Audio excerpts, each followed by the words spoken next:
Unconditionally, the music video was an approach to a music video I've actually never taken, because usually my music videos have these characters that I've created. Like Roar has this kind of Jane of the Jungle, or like Last Friday Night has this character, Kathy Beth Terry. And usually they're just really strong narratives, and it's got a plot, and it has a complete direction, a through line. This one I wanted to just do a beautiful, gorgeous music video, unlike all the other ones, that didn't have such a narrative, that was a little bit avant-garde, a little bit, what's the word that starts with an A? Abstract. Thank you. Peanut Gallery over here, abstract. I just wanted to make some beautiful imagery to represent unconditionally and love. There is a couple metaphors in it, like when I get hit by the car, it just represents I think how love hits you so strongly sometimes. It's like being run over in the best way, I guess, if there is a best way about being run over. Your uncle, who made this great movie, David and Lisa, back in the 60s, his wow, motto... I don't even know. I got my film history. No one's ever said that to me, and this is incredible. Well, because his motto was cut, print, edit, distribute. He liked one take, really quick shooting. How about you? Oh my goodness. Cut, edit, print. Cut, print, edit, distribute. Wow. How are you? Well, he also did Mommy Dearest. Don't forget about that incredible movie. I'm sorry. That's the one that I know more, actually, and I'm such a big fan of. How am I? Well, I'm different with every music video. But usually I work 14, 16-hour days, and they're 3 days long. And I'm, there's like 8 conference calls about them before. And lots of fittings and lots of rehearsal and imagining up costumes and scenes, and lots of picking out directors and building storylines and stuff. So it's a lot of work to put a music video out. I actually only did 2 days on this video, and I was less involved in it than most, because it's just been so crazy, zigzagging all over the world and promoting Prism and changing with the jet lag, the different time zones. How are you today? Oh, well, I'm happy for great lighting, because otherwise you would be seeing some incredible baggage. I'm sure we wouldn't be. Anyway, Katy Unconditionally is the hashtag that everyone should know about. And the website's got this experiment. Prism is all about letting the light in. So I'm going to ask you a cheesy question. I'm going to throw it at you anyway. Okay. What or who is the light in your life? Oh, it's not just one person. It's a combination of people. But I guess it would be like my girlfriend Shannon and Rivka, my boyfriend John, my sister Angela, my great team that I have on the road with me. They keep me positive and keep me on point, basically. I still hear no from them every once in a while, even if I do throw a fit when I do. But, I think what I did was I found a lot of self-love this year, and I kind of rebuilt my confidence that had a little bit of a shatter to it. And I went inwards rather than pointing the finger on everyone else and blaming everyone for my problems or the, issues that I had. I went inwards and tried to kind of do some patchwork to kind of heal up little spots that I needed to heal up, or say to myself, what can I do to make myself a better human representation? What did you do? I did a lot of different things. I did a cleanse for 3 months that I didn't have any alcohol, and I did a whole vitamin regimen, and I went to therapy. I did more meditation. I've been meditating for a couple years now, but I upped it. And I just went the positive route rather than like going to the club and getting drunk every night. I mean, I've probably done that a couple of times, but I really served myself well, and it influenced all of my songwriting, and I wrote most of the songs during this time. See, I heard some of the songs were written in like a session in November or something, but the only one that stayed is the last track on the record. Yes. And then everything kind of... Is that the only one that stayed, or was there more? Yeah, basically, By the Grace of God was the only one that really stayed. I started the record kind of very casually in November 2012, but most of the songs were written in the spring while I was going through this life transition. Does it start with the guitar? Like, how does it... Because you It's see all in the movie you're different playing ways. guitar a lot. Yeah. That's where I started in the very beginning, is behind my guitar. And, I came to LA with a guitar, and I would look up on the back of newspapers where the open mics were were, and I'd bring my guitar and try out songs on people. But, you know, then I put on a glittering costume, and here we are today. But I have no one particular process, but I have many different ways. But a lot of times I can come into the studio, like with Max and Luke, they'll play me 8 bars of a snippet of like a bed of sounds of different beats that haven't been developed. There's no chorus, there aren't any lyrics or any melodies, and we get inspired by a sound. But you know, I play a very small amount of piano, and I can get inspired by just piddling on the piano, and just kind of like having jam sessions in the studio, and allowing yourself to be open to be like, no, don't go there, yes, go there, or I'm going to sing you the note and then you're going to play it, and it's just like this real collaborative event that happens in the studio. Give me an example on the record of like where Luke and Max dropped a beat for you and you were like, this needs to be on the record. I need to go run away and write lyrics right now. For when I had the title Legendary Lovers, and we could be legendary. I had that kind of melody idea. And they played me a beat, and I just sang that on top of it. I have it in my phone even, like, because I do most of my voice notes in my phone or in this little recorder. Like, I collect all these phrases and idioms and parts of speech and words that are unique, and I just collect language and I put it in a folder, and then I have it transcribed every few months, like every 6 months. And I kind of, when I'm writing, I look and see if anything is still interesting to me. And sometimes the title just pops out. But like, for instance, Dark Horse, which is a beat that you may not have really expected from me, because it makes you drop it like it's hot. It makes you drop it low. I kind of had the same thing happened when I wrote E.T. It's like, it was just like a beat that Luke played on his computer that I thought was really cool, but it wasn't like, it was for 3 6 Mafia. And I was like, no, wait, I have a complete idea for this. And I had an idea for Dark Horse as well. So I take unusual routes, and I like to, one song I got inspired by when I took a walk in Central Park, which is Walking on Air. And that's because I saw all these people roller skating to Deep House in Central Park, and I was with one of my best friends, Mia, and I just looked at her and I was like, you know, I think EDM is out and Deep House is coming in. Like, I think I can feel that coming back, even though it was really big in the 90s. And so I was like, I want to do like a big voice soul diva kind of song. And I took that idea to Stockholm, and Walking on Air came out of it. Do you write with a lot now that these shows are? Well, I watched the movie last night. These shows are insane.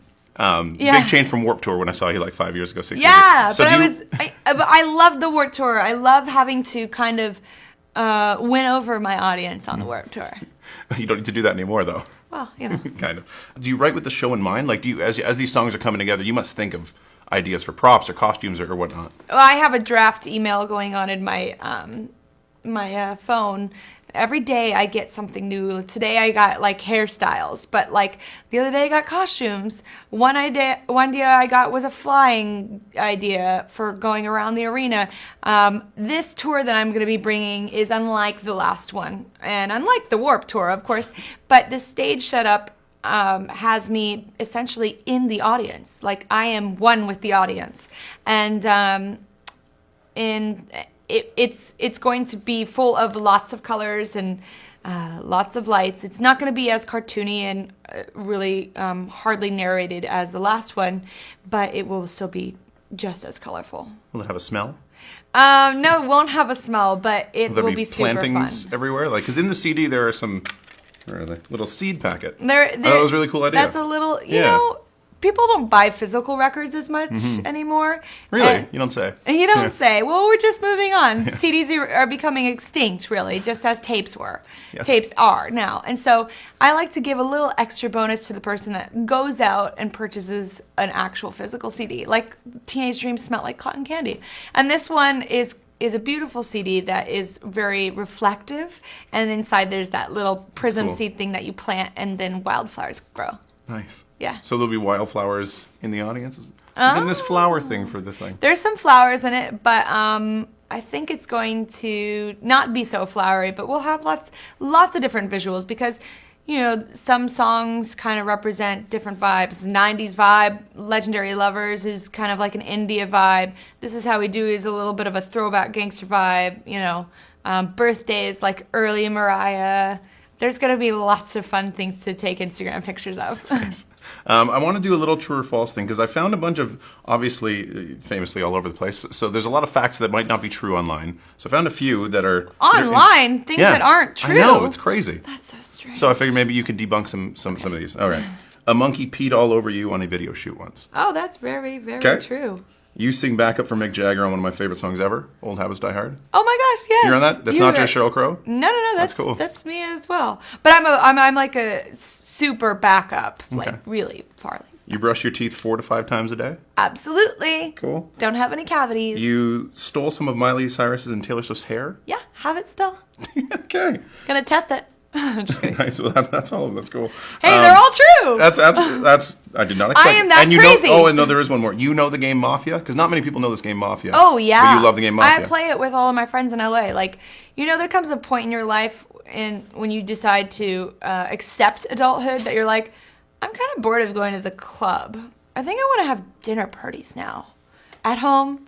And game nights. That sounds like more fun. And that's what we do. We have dinner parties and game nights where we play Mafia and running charades and stuff like that. Good. Yeah. So we close every interview with something called 5 questions. 5 quick questions, 1-word answers. Okay. Road or studio? Road. Lennon or McCartney? McCartney, because I love him. When you hear... And I just saw him. Nice. What were you most excited to hear when you saw him? Oh, I just asked him how yesterday came out. Oh, I thought you went to one of his shows or something. That's even cooler. Wait a second. I saw him on a TV show. But I love Ram On so much as a song off of Wings, I think. When you hear a song, what usually hits you first? Lyrics, melody, or rhythm? Lyrics are most important to me. If someone's never heard Katy... I don't know how it's possible anymore. If someone's never heard Katy Perry, what song do they start with?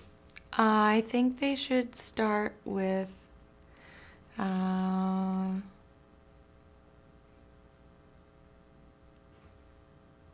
Teenage Dream. Cool. In 1 word, Katy Perry. Prismatic. Nice. That's very appropriate. That's cool. Thank you. Thank you. Travel page, Katy Perry. Yes. What's your favorite vacation spot and why? Can I tell you a couple? You may. Because I like variety. Tokyo is one of my favorite places in the world because it feels like you're living in a video game, but a much cleaner version of what usually video games are. And it feels like you're in New York City in the future, like 15 years. Is there a Blade Runner restaurant that I saw pictures of or something? Oh my gosh, it feels like Blade Runner 3. It skips 2 altogether. There's this restaurant called Robot Restaurant that is incredible. I mean, it's not really a place you actually eat food. It's like a crappy bento box with like crappy sake that will give you a hangover. But it's a fun experience to go to. Cool. And then also, you want to give me more? Oh yeah. And then also, my hometown of Santa Barbara is so beautiful. If you ever come to LA, you have to check it out. It's only an hour and a half away. It's like the French Riviera, but more homey feeling because most of the houses are nestled on the mountainside while looking over the ocean. Nice. Yeah. Have you been in Neverland? The ranch? Yeah. No, the Peter Pan place. Yeah, the Peter Pan. In my dreams, I go there all the time. No, I've never been. You seem to like matching your nails to your outfits for the red carpets. What's the process like to get that done, and why do you like to do that? Well, sometimes I will actually have a fake nail made to match the outfit because when I'm on the carpet, I wear one thing, and then when I'm performing afterwards, usually it's a totally different vibe. So like on the AMA's red carpet that I just did, I wore an Oscar de la Renta black and white polka dot with some flowers. And so I had black and white polka dot long nails, and those were fake. And so basically they're just press-ons that I had designed. But you can get your own fake nails and design them and then just pop them on for certain little events. We can do that next time. And nobody knows. Well, secrets. Us ladies have so many. With all the travel you do, how do you keep your skin glowing? Well, a variety of things. I drink as much water as I possibly can. I take a lot of vitamins. And that has really helped my skin. But you know what's so funny is like I actually use Proactive, and they're not paying me to say this anymore. The funny thing is when they approached me to use it as to be a spokesperson, I was like, I'm not gonna. I have really bad acne. At that time, I had really bad acne when everything started happening at 23. And I was like spending tons of money on lasers and microdermabrasion. And I was so young, and I was getting all these expensive products. And I was like, fine, send me the product. I don't know if I'm going to do this, but I'll use it for a month. And I used it, and it actually cleared my skin.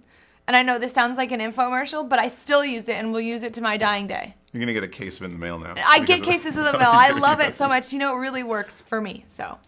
But we all have different skin types. This is true. Who or what are your favorite fashion designers? I don't know why there's a what in there. Who are your favorite fashion designers? Well, I'm really excited for one particular friend of mine who just got an amazing gig at Moschino. Jeremy Scott is an incredible, humorous, fun, wild designer, and he just became the head of Moschino, and it is going to be exciting times for them. What is your New Year's resolution? I don't make resolutions on New Year's because it's too much pressure. I should just, if I need to make a change, I should just make it. Do you have a favorite sports team, and who would it be? I don't follow anyone in particular, although I should say USC football, college football, because one of my managers is like a super huge, like flies to games and will not come and join me on the road because she has to go to these USC games. So I'm going to rep her team. Nice. USC college football. Otherwise, I don't really have a team, and I like baseball because you can watch it very leisurely while stuffing hot dogs in your mouth. Nice. I hear you like to bike ride, so what are I some love of the, bike riding. What are some of the cooler bike riding spots?